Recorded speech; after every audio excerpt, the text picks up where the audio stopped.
estaba dispuesto a sacrificar todo, y como él obviamente, si fuera por estar con Cristo, qué maravilloso sería. Qué bueno fue poder escuchar un mensaje acerca del cielo y poder solo imaginar, viendo lo que los versículos nos dicen, cómo va a ser aquel día en el que estaremos allá, se enjugará toda lágrima. Qué maravilloso pensar en aquel lugar, en un lugar que no merecemos, pero que el Señor prepara para nosotros. Qué maravilloso es nuestro Dios. Y Pablo sabía esto. Pablo sabía de que si él moría, él iba a ir a ese lugar, y qué maravilloso era para él pensar en eso. Pero él sabía de que para Dios aún había propósitos en la vida de él. Si él podía seguir siéndole útil en vida, era mejor quedarse vivo, y para poder ser útil específicamente en la vida de los filipenses. Y si nosotros seguimos leyendo, leemos el 26, dice: para que abunde vuestra gloria de mí en Cristo Jesús, por mi presencia otra vez entre vosotros.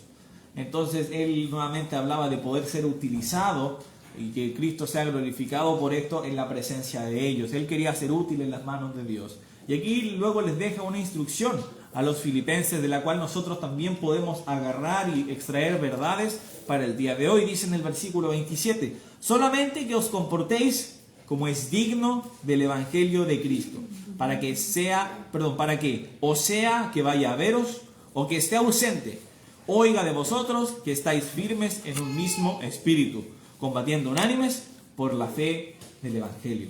Les voy a pedir que me acompañen orando. Padre Celestial, nuevamente damos gracias por poder reunirnos el día de hoy, pero sobre todo porque tú nos das el mensaje de tu palabra. Te pido que me ayudes a ser un buen mensajero, a predicar lo que tú deseas, Señor, y que el mensaje pueda ser de edificación para los oyentes, que tu palabra pueda penetrar profundamente en nuestros corazones, echar raíz, que nosotros tengamos un oído atento a ella y que también tengamos un corazón dispuesto a obedecerla, Señor. Te pido esto en el nombre de tu Hijo Jesús. Amén. Entonces, en el libro de Filipenses estamos ahora, y podemos ver que él deja un estándar. Entonces, después de mencionar cómo él podía ser utilizado por Dios, él decide dejar un estándar para los filipenses. Él deseaba que ellos andaban como era digno del evangelio, que anduvieran dignamente como el evangelio requería. Y ese es un estándar y un nivel, una barra que se deja bien alta, y que nosotros debemos llegar a esa barra, y que parece a veces un poquito inalcanzable para nuestras capacidades terrenales. Yo en la universidad he estado viendo bastante acerca de estándares, sobre todo este último semestre, porque tengo un ramo, lo había mencionado hace quizás algunos mensajes, que se llama Sistemas para la Gestión de la Calidad. Y ahí vemos mucho acerca de la estandarización de las cosas, y cómo uno crea un sistema de la calidad, cómo uno define la calidad. Y muchas gracias. ¿Qué nombre le pongo ahora? Muchas gracias, pastor. El chiste es que siempre le cambio el nombre, siempre le digo el nombre equivocado, entonces por eso se volvió un chiste interno ya. Volviendo a los temas de los estándares y la gestión de calidad. Si tú a lo mejor te has metido un poquito en el mundo ingenieril, hay muchas normas, muchos estándares. Por ejemplo, uno internacional son las normas ISO. Y uno puede... Muchas cosas que de hecho tú te sorprenderías cuántas cosas están estandarizadas a nivel internacional, y de hecho te dan un plus. Si tú eres una empresa que tiene aprobado por la ISO 9000 en el servicio al cliente, por ejemplo, eso te da un plus a la hora de poder adquirir proyectos, etcétera, etcétera, etcétera. Entonces yo reflexionaba en esto, en lo que es estar digno, en llegar a una barra, en que se nos pida algo y poder alcanzarlo, lo mínimo. Y Dios también nos deja una norma así. Dios también coloca una barra, y Él no desea que vivamos de manera desenfrenada. Esto es algo que no es exclusivo, no es que un versículo habla de esto y que qué raro, justo este versículo habla de la dignidad y no lo vemos más en toda la Biblia. No, es algo que nosotros vemos a través de toda la Escritura, cómo Dios quería que las personas que trabajaban y que servían para Él actuaran y se comportaran de manera diferente.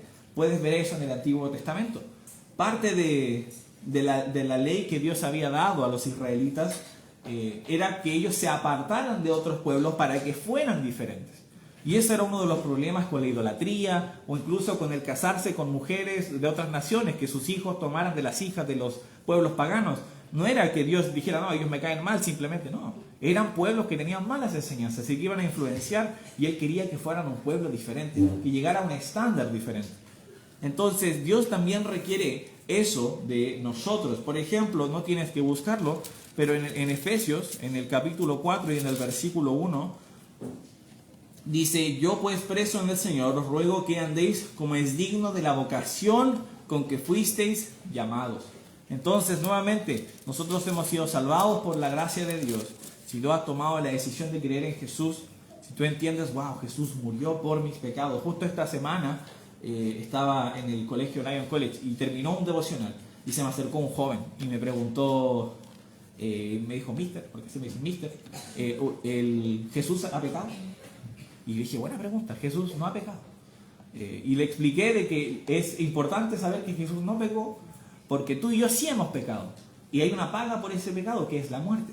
Pero Jesús murió. Entonces le dije, lo lógico sería pensar, entonces Él pecó. Pero cuando ves que no pecó, entiendes que Él pagó la muerte que a ti y a mí nos correspondía.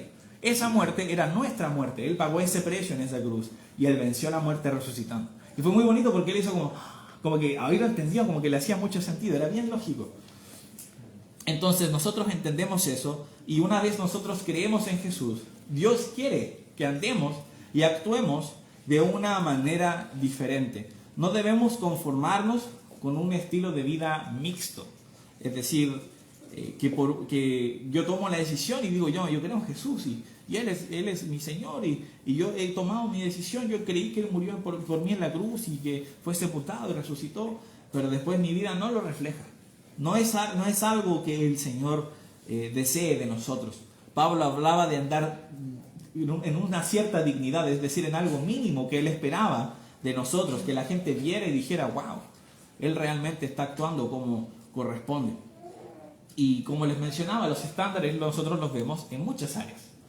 De hecho, quizás en más de una ocasión te ha pasado, a lo mejor vas a comprar algo para comer, a lo mejor vas a un completo, y normalmente cuando uno va a comer a un completo, incluso ahí tiene estándares bien bajos. Dice, pero mientras tenga palta y vienesa, yo feliz. Pero de repente ves, por ejemplo, a la persona en la cocina, las paltas, todas oxidadas, se podría decir. La persona chupándose los dedos. No sé, tú ves eso y dices, no cumple con mi estándar. No cumple con mi estándar. Entonces, para cosas así nosotros tenemos incluso algunos estándares. Dios también para nuestra vida y para la manera en la que nosotros nos comportamos y para la manera en que incluso nosotros hablamos y pensamos, Dios tiene un estándar diferente. Guarda tu lugar en Filipenses, por favor, y te pido que me acompañes, nos vamos a mover por varios versículos.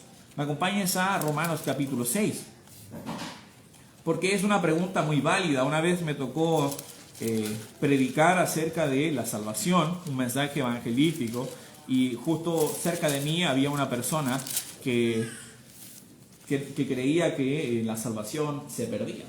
Y su justificación era de que qué pasa si una persona pecaba después de haber sido salva, después de haber creído en Jesús. Y era una pregunta muy válida, pero su pregunta vino yo noté que venía con un poquito de mala intención, como que no quería saber de verdad, sino como que quería ver qué tan preparado estaba. Y es muy bueno que, como vimos hace unos mensajes atrás, estemos preparados para presentar defensa. Y nuestra salvación no se pierde, pero eso no quiere decir de que nosotros vamos a vivir como se nos dé la gana. La libertad que Dios nos dio no significa que tenemos lo que se suele llamar libertinaje, es decir, hacer lo que se nos dé la gana y yo voy a pecar y ahora Dios me dio un pase para pecar libremente. No, eso no es lo que significa. Y el versículo en Romanos capítulo 6 dice en el versículo 1, ¿qué pues diremos? ¿Perseveraremos en el pecado para que la gracia abunde? En ninguna manera, porque los que hemos muerto al pecado, ¿cómo viviremos aún en él? ¿O no sabéis que todos los que hemos sido bautizados en Cristo Jesús hemos sido bautizados en su muerte? Porque somos sepultados juntamente con Él para muerte por el bautismo, a fin de que como Cristo resucitó de los muertos por la gloria del Padre, así también nosotros andemos en vida nueva. Entonces, si tú eres un creyente, uno de los primeros pasos que uno toma después de haber tomado la decisión de creer en Jesús y ser salvo es el bautismo. Y el bautismo no nos salva, no nos lava los pecados, pero le muestra al mundo que yo me identifico con Jesús y con su iglesia. ¿Y por qué el bautismo es por inmersión? No sé si ha podido ver alguno de nuestros bautismos, pero vamos al río, independiente de la fecha del año, puede estar muy helado, pero igual vamos. Y la persona, una vez hace una profesión de fe, se sumerge completamente en el agua y después es levantada. No es a propósito, no es que el pastor dijo, me gustan así, no, es porque representaban algo. representaban, la persona al bajar, eso simboliza la muerte de Jesús. La persona completamente cubierta de agua representa su sepultura y la persona siendo levantada representa su resurrección. Porque Jesús murió. Eso es algo que tenemos muy claro. Jesús físicamente murió y después físicamente volvió a la vida, resucitó. Entonces, teniendo esas cosas claras, el apóstol Pablo estaba utilizando el bautismo para reflejar de que así como Jesús tuvo vida nueva, es decir, al tercer día esa tumba estaba vacía y él estaba vivo, entonces nosotros también debemos andar en una nueva vida, no como antes vivíamos. Si nosotros hemos sido salvos por la gracia de Dios, como aparece en varios versículos, ¿vamos a seguir pecando para que abunde más gracia? En ninguna manera. ¿Cómo vamos a hacer algo así? Es por eso de que así como Cristo resucitó y tenía vida nueva, Dios deseaba que nosotros también andemos en vida nueva. Notaba algunos puntos acerca de esto, acerca de cómo nosotros debemos andar dignos del Evangelio, dignos de la vocación con la que fuimos llamados. Y primero, algo muy claro es de que cuando uno cree, uno es transformado y es una nueva criatura. Vamos a 2 de Corintios, capítulo 5, por favor. 2 de Corintios 5, el versículo 17.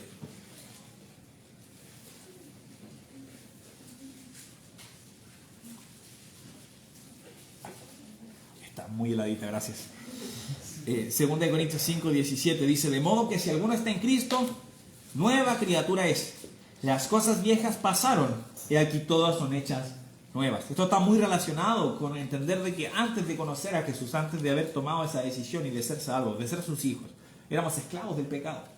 Pero Él nos ha libertado de esa esclavitud. Ahora somos siervos de Jesús.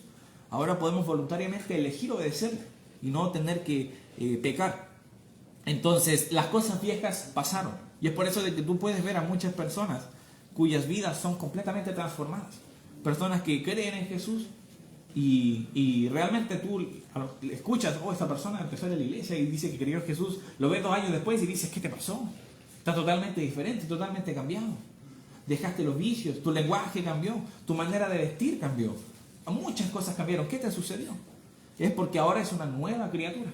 Ha sido hecha una nueva criatura en el momento de creer en Jesús. Y algo muy bueno tener en cuenta es de que nosotros no somos los autores de ese cambio. Sin duda de que podemos, como en algunas partes de la Biblia dice, contristar al Espíritu Santo, o obviamente viceversa, facilitar su trabajo. Sin embargo, ¿quién es el autor de ese cambio? Es Dios. Siempre es bueno reconocer de que Él es quien genera ese cambio en nosotros, de que ese cambio de esa nueva criatura, de que tú ves el pasado y dices, wow, cuántas cosas malas hacía, en cuántas cosas malas andaba. Es bueno recordar de que es gracias al poder que Dios tenía y a lo que ha hecho en tu vida. No tiene ningún mérito nuestro. Y Pablo es un muy buen ejemplo de eso. Sabía reconocer de que todas las cosas que había logrado, todo el gran trabajo que había hecho predicando el Evangelio, era solo por la gracia de Dios. Él decía que por la gracia de Dios soy lo que soy. Él entendía eso. Y es muy sano de que tú y yo lo entendamos también. Qué sencillo es caer en la arrogancia de mirarnos al espejo y sentirnos orgullosos de lo que hemos logrado, entre comillas. Pero no es así. Nosotros debemos mirar al espejo y dar gracias a Dios por las cosas que ha hecho en nuestra vida. Entonces debemos llevar una vida nueva que está primero creyendo en Jesús y Él transformándonos en una nueva criatura. Pero también requiere que nosotros nos acerquemos a Él con la disposición a obedecerle. Acompáñame por favor a Colosenses capítulo 1. Colosenses capítulo 1.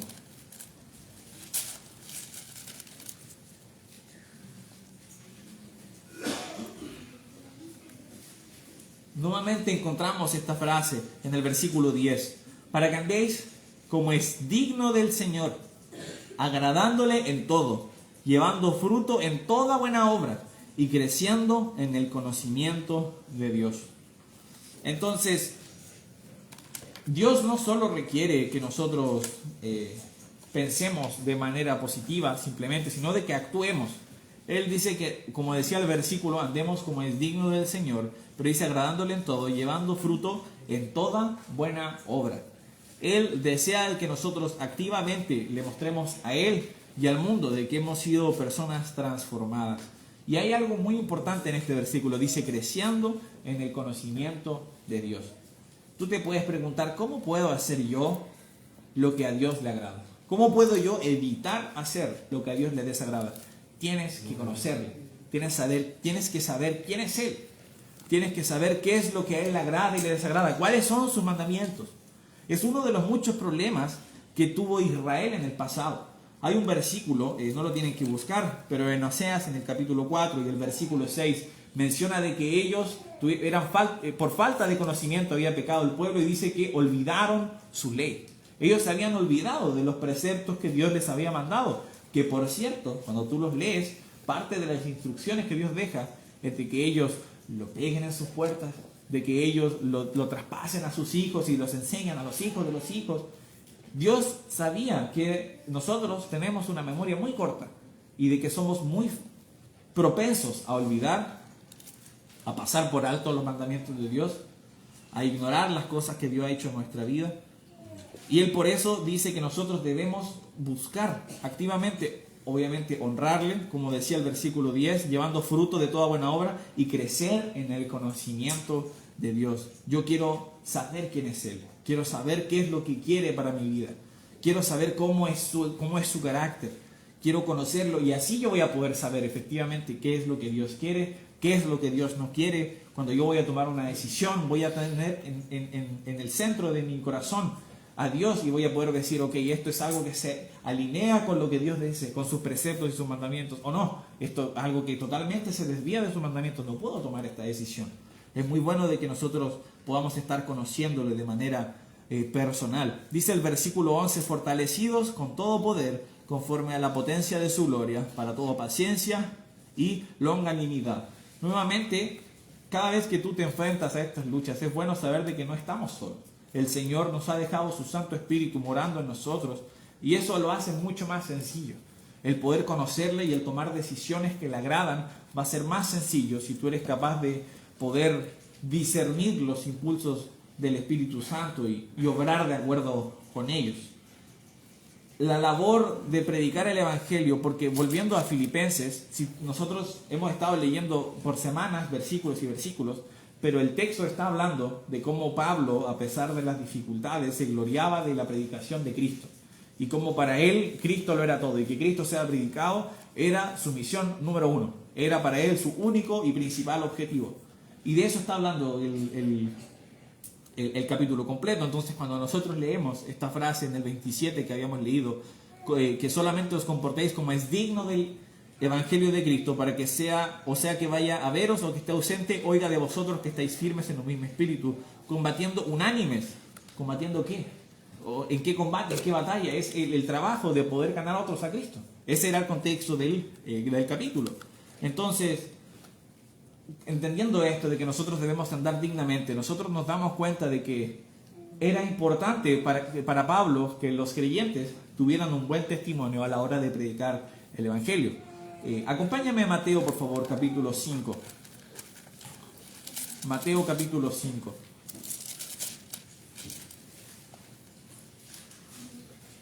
El versículo 13. Vosotros sois la sal de la tierra, pero si la sal se desvaneciere, ¿con qué será salada? No sirve más para nada, sino para ser echada fuera y hollada por los hombres. A la hora del almuerzo yo me había puesto un video de cocina de el canal, ¿cómo se llama? Locos por el asado. Yo creo que aquí muchos varones lo conocen. Muchos varones conocen ese canal. Y él hablaba de la carne y él decía, para mí, decía, lo sube una banda, decía, era echarle un poquito de sal al final. Un poquito de sal. Entonces él salaba la carne antes de colocarla, pero cuando estaba cortando la carne, sirviendo los trocitos, un poquito de sal. Y es verdad, no sé si lo ha hecho, pero cuando tú comes carne, y no es que le falte sal, pero es un poquito que hace que los sabores se resalten mucho más. Y es algo que se hace no solo en la carne, sino en muchas otras áreas de la gastronomía. El poder echar una pizca de sal para que los sabores se resalten. La sal es importante, la sal es sana, y Jesús decidió usar eso para describirnos a nosotros, como la sal de la tierra. Si nosotros no fuéramos salados, seríamos inútiles. Después sigue hablando y dice, vosotros sois la luz del mundo. Una ciudad asentada sobre un monte no se puede esconder. Ni se enciende una luz y se pone debajo de un almud, sino sobre un candelero y alumbra a todos los que están en casa. Así alumbre vuestra luz delante de los hombres, para que vean vuestras buenas obras y glorifiquen a vuestro Padre que está en los cielos. Cuando yo veo esto de la ciudad, es muy cierto. No sé si, nosotros nos damos cuenta cada vez que venimos de Puerto Aysén. Nosotros estamos yendo todos los jueves a la iglesia bíblica Bautista Esperanza de Puerto Aysén, para que le digan a todos sus amigos. Y ha sido muy bueno poder trabajar allá y de mucho ánimo ir cada jueves. Y cuando volvemos está de noche. De hecho, nosotros salimos de la sede que arrendamos y está oscuro, está de noche.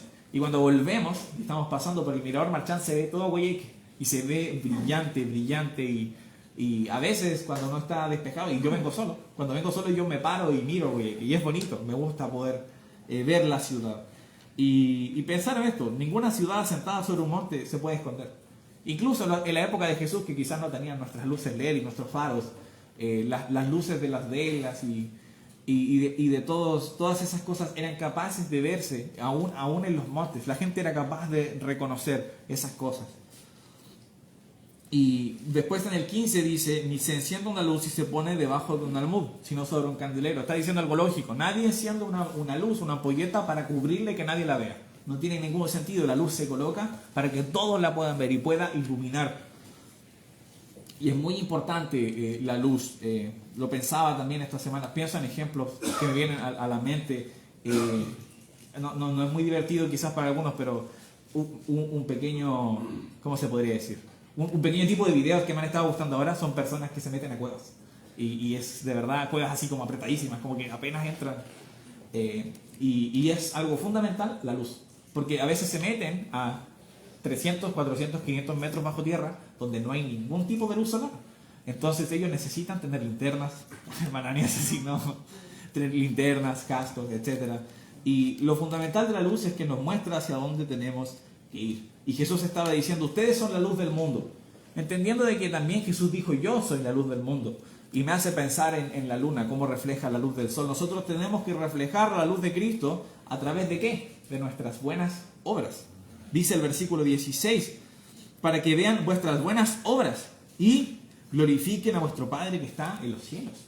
Imagínate qué importante era que, sobre todo pensaba en nosotros que estamos preocupándonos todos los domingos, los varones, de orar y de cómo nosotros podemos dar gloria a Dios, cómo nosotros podemos dirigir la gloria a Él. Bueno, si nosotros llevamos una vida que le agrada a Dios y que le muestra al mundo que somos seguidores de Él con nuestras buenas obras, la gente ¿qué va a hacer? Va a glorificar no a ti, a Dios. La gente va a verte y va a decir, wow, realmente ellos son seguidores de Dios, qué buen Dios es el que ellos siguen. Cuando tú ves otras religiones, como por ejemplo el Islam, la gente no suele adorar al Dios del Islam. De hecho, le suele temer. Son personas que hacen muchas veces cosas muy malas. Sus enseñanzas enseñan de la violencia.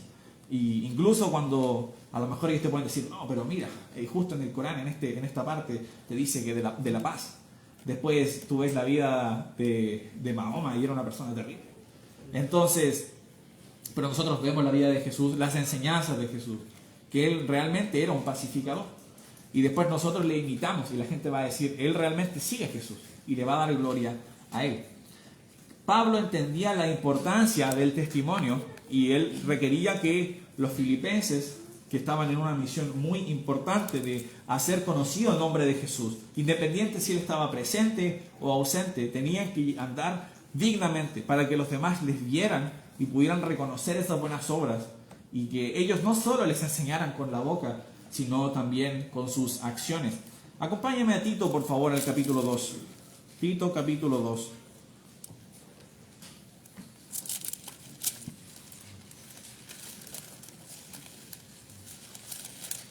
Tito, capítulo 2. Vamos a leer el versículo 6.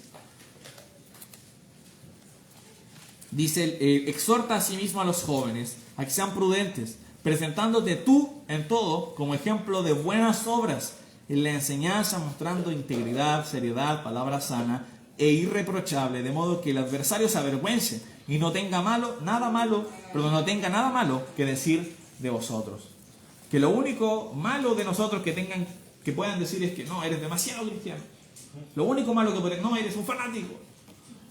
Ojalá que eso sea lo único que puedan decir de nosotros.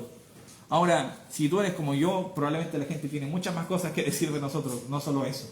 Pero hay mucho en lo que nosotros podemos trabajar en nuestro testimonio y hay que dejar al Espíritu Santo obrar para que a través no solo de nuestra boca, sino de nuestras obras, la gente pueda escuchar de Jesús. El buen testimonio empuja y colabora con la predicación del Evangelio. Por ejemplo, si tú me acompañas a Primera de Pedro, en el capítulo 2, y en el versículo 12 dice: manteniendo buena vuestra manera de vivir entre los gentiles, para que en lo que murmuran de vosotros como de malhechores, glorifiquen a Dios en el día de la visitación, al considerar vuestras buenas obras. O sea, el sábado a las 3, ellos puedan glorificar a Dios considerando sus buenas obras. Me gusta pensar en que ellos salían también, no sé qué día lo habrán hecho, pero ellos estaban evangelizando a otros, y la idea es que ellos se pudieran hacer conocidos por sus buenas obras, para que a la hora en que ellos llegaran, ellos pudieran ver, ellos son los que estaban haciendo esto y esto otro, y ellos realmente viven lo que están predicando. Qué vergüenza sería que tú y yo hagamos algo que está mal, como por ejemplo robar, y después te pegan en un negocio así, personas no gratas, amigos de la gente, y tienen una foto tuya, y después tú tocas la puerta de una casa un sábado y es el dueño del negocio. ¿Tú crees que va a escuchar lo que tienes que decir? No. Entonces, nuestro testimonio realmente puede impactar de muchas maneras a la hora de predicar el Evangelio. Realmente es un complemento que nos puede ayudar bastante. No tienes que buscarlo, pero en el libro de Primera de Tesalonicenses, no lo tenía anotado, en el capítulo 2 y en el versículo 12 también nos dice, y os encargábamos que anduvieseis como es digno de Dios, que os llamó a su reino y gloria. Entonces tú ves, Pablo lo dice en muchos lugares, que nosotros debemos andar como es digno. Y nuevamente vemos la palabra gloria. El testimonio del creyente es parte fundamental a la hora de predicar el Evangelio, y viceversa. Si tú y yo estamos actuando de manera negativa, perjudica nuestro trabajo de ganar a otros a Cristo. En el libro de Romanos, por ejemplo, en el capítulo 2 y en el versículo 24, dice: porque como está escrito, el nombre de Dios es blasfemado entre los gentiles por causa de vosotros. Entonces, así como tú y yo podemos impactar positivamente con un buen testimonio para que la gente diga, ellos son buenos cristianos, para que ellos no puedan decir nada malo de nosotros excepto, no, él es un creyente muy devoto, también puede impactar de manera negativa, y tú y yo lo hemos visto, como muchas veces el cristianismo se ha visto, tiene una mala fama, ¿no? Que si él dice que es cristiano, tú empiezas a pensar un montón de cosas negativas. Como cuando tú le tratas a hablar a alguien acerca de Cristo, dice, no, yo no quiero ir y tener que dar todo mi dinero. Porque inmediatamente piensan en personas, entre comillas, pastores, que tratan de aprovecharse de las personas. Entonces, así como nuestro testimonio puede impactar de manera negativa, también lo puede hacer, de manera positiva también lo puede hacer de manera negativa, y debemos ser muy prudentes con lo que nosotros hacemos y con lo que nosotros decimos. Volvamos a Filipenses, por favor, Filipenses capítulo 1.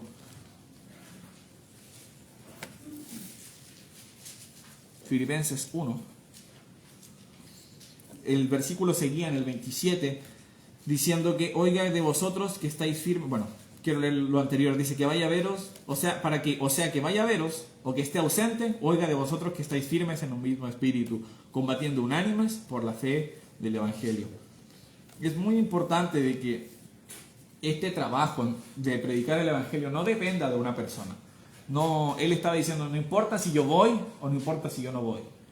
Casi como Filipenses, yo los quiero mucho, pero no se trata de si estoy yo presente o no estoy yo presente. Ustedes tienen que igual, yo quiero escuchar de ustedes que están combatiendo firmemente unidos por el Evangelio. Imagínate qué vergonzoso sería para Pablo que le llegan noticias de los filipenses y le dicen, no, los filipenses no están predicando el Evangelio. Hubo temas de pecado en esa iglesia, hubo división, todo lo contrario, la unidad, y no están ganando personas a Cristo. Esas son las noticias que le llegan. Qué triste sería, pero por el contrario, él quería que le dijeran, no, es una iglesia unida, que está combatiendo, que está sirviendo y que la gente le conoce por ser una iglesia que predica el Evangelio y que lo practica. Entonces, eso era lo que Pablo deseaba y es lo que nosotros también podemos hacer. ¿Sabes qué? Coyhaique es una ciudad muy pequeña. Entonces cuando pasa algo en una iglesia, todo el mundo lo sabe. Y qué vergonzoso sería que la iglesia bíblica bautista de Coyhaique pase a ser una iglesia más de las muchas que hicieron algo y que se escuchó esto, que hubo una división, que ahora no. Esa iglesia ahora son 2 iglesias. Qué vergonzoso sería en vez de que dijeran, no, esa iglesia me tiene chato porque me toca todos los sábados la puerta. Todos los sábados hay alguien dejando un folleto. No, estos tratados de los cómics tengo 5, porque todo el mundo me está dando. No, este evangelio me lo han predicado todas estas veces. Voy al banco, alguien me lo predica. Luego voy al supermercado, alguien me lo predica. Qué diferente sería. El versículo 28 dice, y en nada intimidados por los que se oponen, para que ellos ciertamente es indicio de perdición, mas para vosotros de salvación, y esto es de Dios. Porque a vosotros os es concedido a causa de Cristo, no solo que creáis en Él, sino que también padezcáis por Él, teniendo el mismo conflicto que habéis visto en mí y ahora oís que hay en mí. Pablo les vuelve a recordar, una de las promesas que nosotros tenemos es de que si nosotros queremos vivir piadosamente para Cristo, vamos a padecer persecución, va a haber oposición por hacer el trabajo de predicar el Evangelio. Pero no solo se nos concede eso, el versículo dice, no solo se le concede el creer en Él, sino que padecer en Él, pero lo podemos pensar de la manera opuesta. No solo vamos a padecer por Él, sino que también vamos a disfrutar de su compañía y de sus ricas bendiciones al momento de estar trabajando y de predicar el Evangelio. Qué bendiciones saber que, bueno, pueden pasar muchas cosas adversas, puedo estar pasando muchas dificultades, pero porque Cristo me está acompañando, oh wow, vale la pena. Estar haciendo lo que Dios realmente quiere es lo que me da tranquilidad, esperanza y paz. Me gustaría repasar antes de poder ir terminando. Primero, nosotros somos cambiados por el mensaje del Evangelio y esto no es mérito nuestro. Nunca consideremos de que es de nosotros. Dios requiere nuestra obediencia. A pesar de que el cambio es de nosotros, Dios quiere que nosotros voluntariamente le obedezcamos. Y Él desea que nosotros tengamos un estándar y un testimonio superior al que este mundo otorga, para que ese testimonio pueda impulsar el mensaje de la salvación. Nuestro testimonio tiene que ser intachable, debemos ser irreprochables y que nuestras buenas acciones acompañen a nuestro mensaje y no solo lo empujen. Yo recuerdo hablar con un amigo que acababa de ser salvo, lo conversamos, esto fue quizás hace un año, y él vivía de manera muy desenfrenada. Y él me contaba de que le predicó en cuanto entendió el mensaje de la salvación. Porque él había ido a la iglesia, se había apartado, después volvió y cuando él fue salvo, él le quería contar a todo el mundo. Es una de las reacciones que tú ves en una persona que ha creído en Jesús. Quiere contarle a todo el mundo de Jesús. Y cuando le contó a sus amigos, le decían, no te creo, porque yo te conozco y tú no eres así. Entonces me dices algo con tu boca, pero haces algo con tu vida que no lo reflejas. Y si te ha pasado algo así, ¿qué sentimiento más doloroso? Tú decirle a alguien, no, pero yo soy cristiano. Diga, ¿en serio? No me lo esperaba. En vez de decir, no, se nota. Tu manera de hablar, tu manera de actuar. Que como Pedro cuando trató de negar a Jesús. Y dijeron, pero hasta hablas como ellos. Y él empezó a maldecir. Nosotros debemos reflejar a Jesús con nuestra vida y andar de manera digna, como Él merece. Les pido que me acompañen orando, por favor.